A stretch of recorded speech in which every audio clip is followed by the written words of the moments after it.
Rebonjour, nous revoilà pour cette matinée, ce Talk LSA dédié à l'intelligence artificielle. On pourrait en parler des heures et nous allons continuer à découvrir l'IA avec Patrick Buelet, donc chef stratégie officer chez Symfony. Bonjour. Bonjour.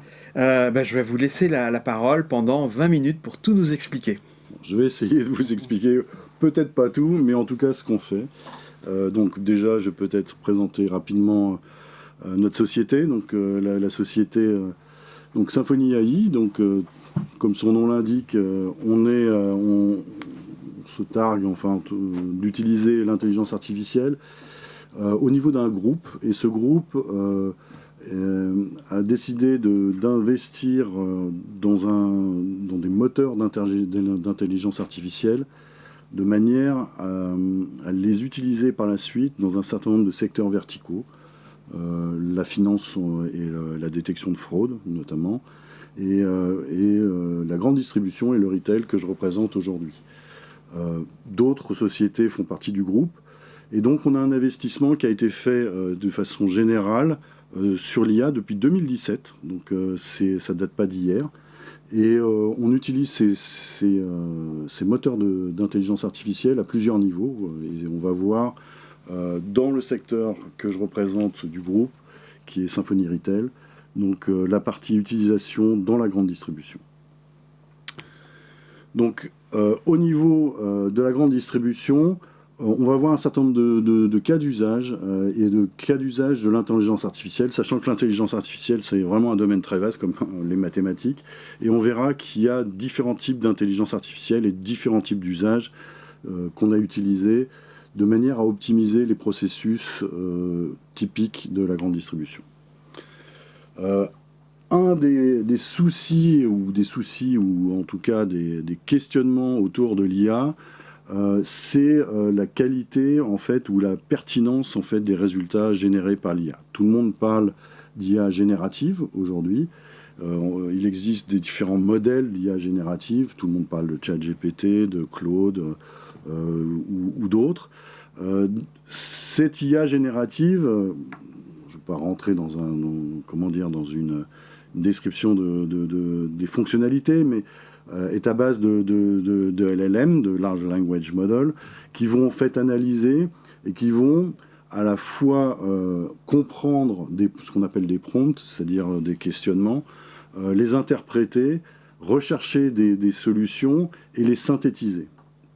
Alors on a une approche chez Symfony, alors cette approche de généraliste de ChatGPT, entre autres, présente un certain nombre je dirais d'inconvénients. Donc c'est très performant pour interpréter et comprendre ce que demande l'utilisateur, si l'apprentissage a été fait en tout cas correctement.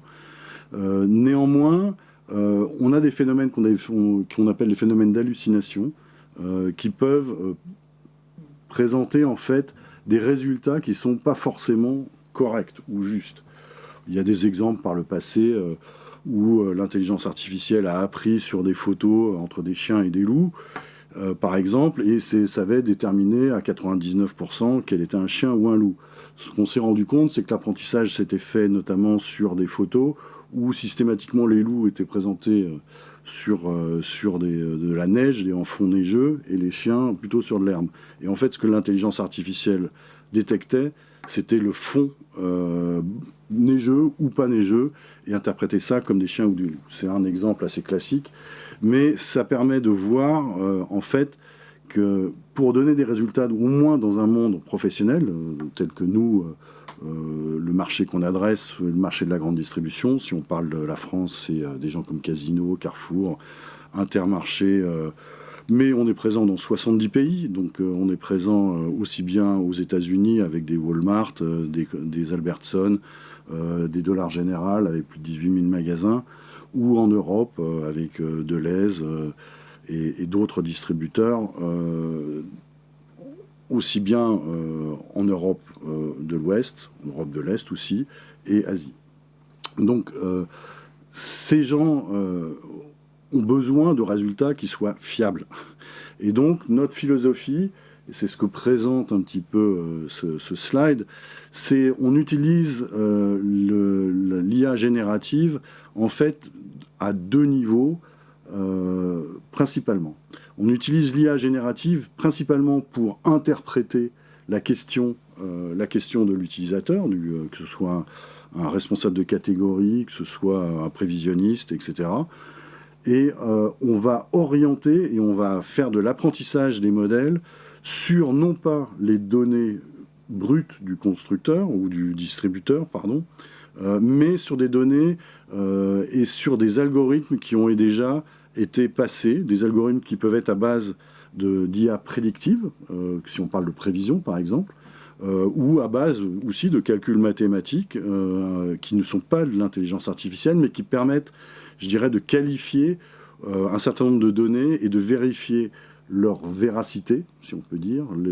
Et c'est ce qu'on appelle des skills chez nous, de l'expertise. Et c'est là où rentre en ligne de compte un certain nombre d'experts et un apprentissage particulier. Et c'est là où on n'utilise pas à ce niveau-là de la compréhension des problèmes directement de l'IA prédictive type LLM. Okay. C'est là où on va mettre en jeu de l'IA prédictive ou d'autres modèles mathématiques qu'on a conservés, qu'on avait déjà mis en œuvre par le passé. C'est très important dans la mesure où ce qu'on cherche à apporter, c'est pas uniquement de la productivité au niveau je dirais, la productivité au niveau des utilisateurs, mais c'est aussi une performance accrue en termes de raisonnement et en termes de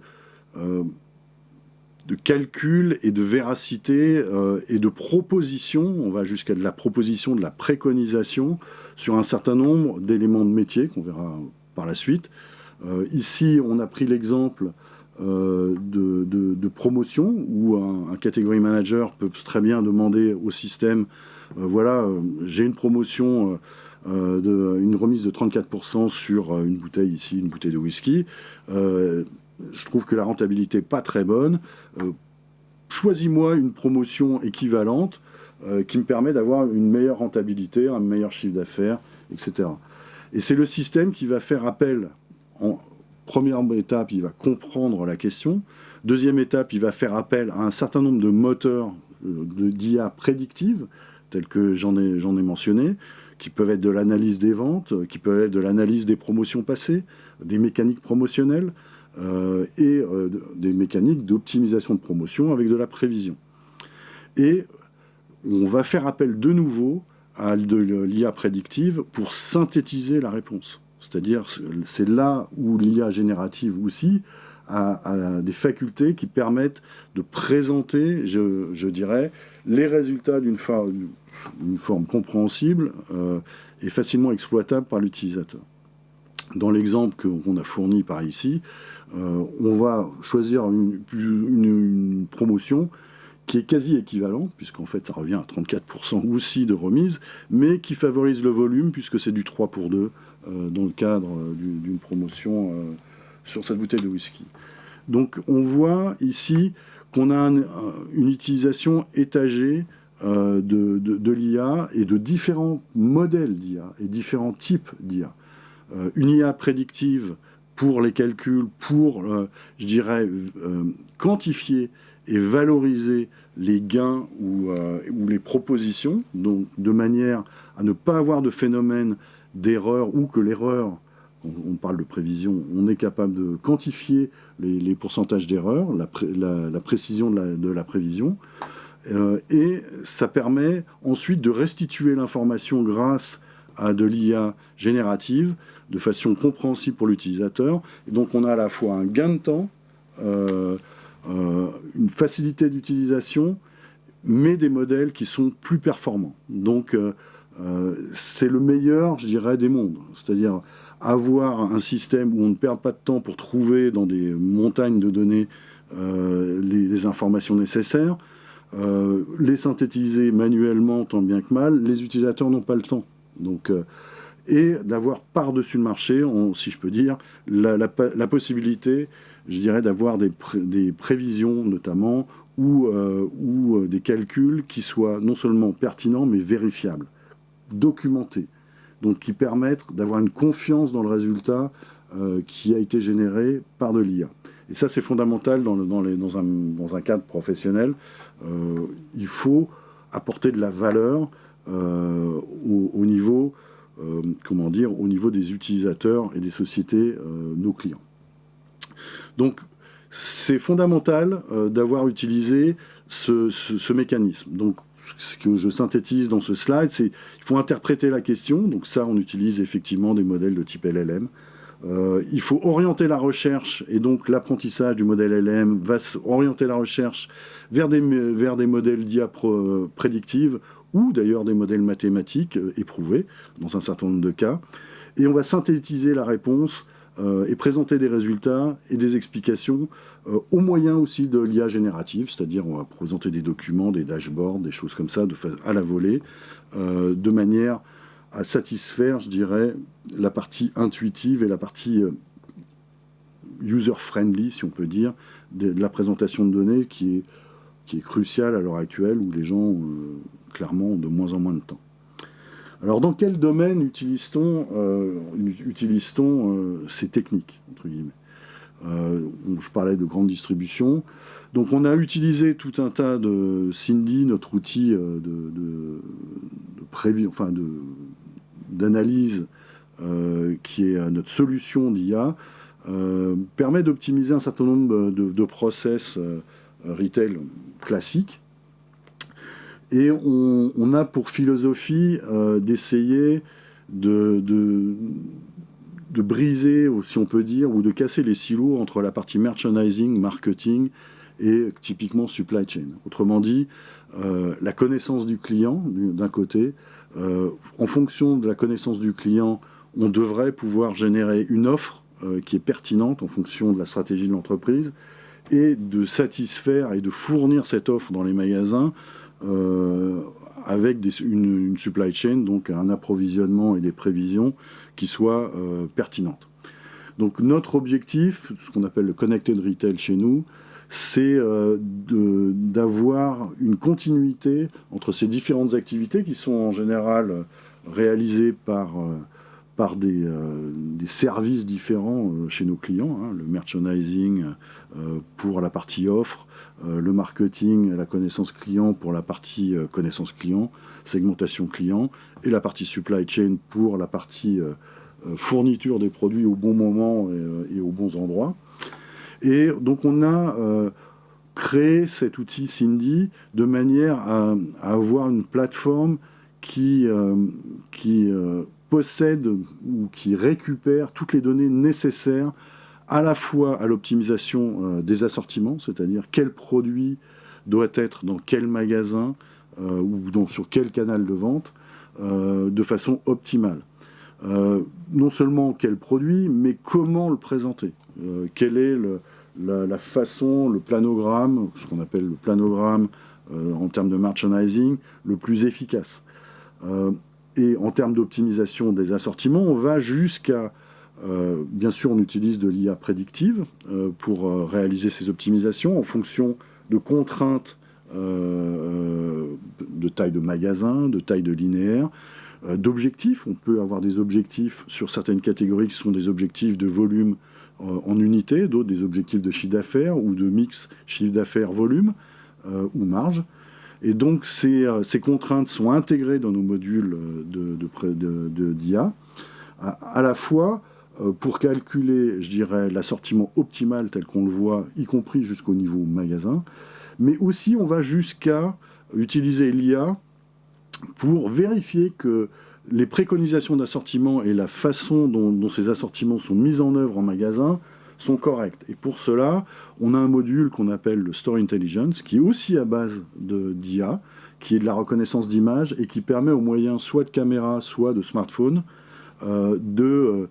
d'analyser en fait l'adéquation entre le plan et la stratégie qui a été mise en œuvre à la centrale et ou à la région ou voire au magasin dans le cas d'indépendants et réaliser ce qui est effectivement mis en œuvre. Donc on utilise de la reconnaissance d'images. Encore une fois, c'est aussi une partie de l'intelligence artificielle, du domaine de l'intelligence artificielle, et ça nous permet à la fois de vérifier l'adéquation, encore une fois, entre le prévu et le réalisé, mais aussi avec un certain nombre de choses qui permettent, ou d'effets de bord, ou qui permettent de vérifier s'il y a des ruptures de stock, et donc d'indiquer en temps réel le réapprovisionnement des linéaires pour garantir une meilleure productivité en magasin.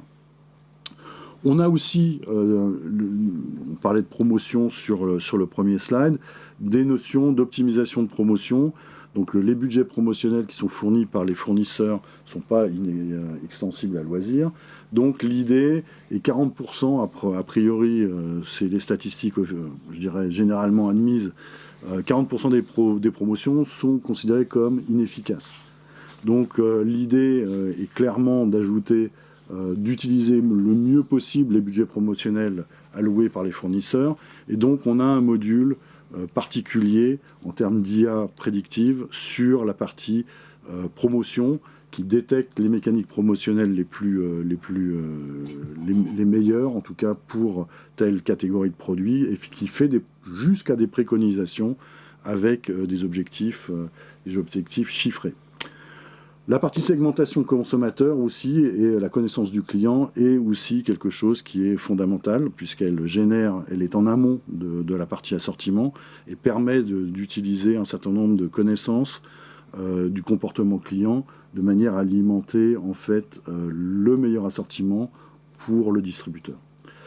Et on prend en compte aussi un certain nombre de choses, telles que les influences ou des tendances du marché. C'est-à-dire que nos modèles d'IA sont basés sur les données effectivement du distributeur, mais on a aussi un certain nombre de sources de données qui peuvent venir de l'extérieur, des données qui peuvent venir de Kantar, d'un certain nombre d'études de marché, qui peuvent alimenter des tendances marché qui soient des tendances plus long terme. Et pour finir, donc j'ai parlé déjà de la partie réallogramme, donc connaissance du linéaire. C'est quelque chose à l'heure actuelle qui est très en vogue aux États-Unis, dans les pays anglo-saxons. On commence à avoir un certain nombre de proof of concept, comme on dit en anglais, donc d'essais en France.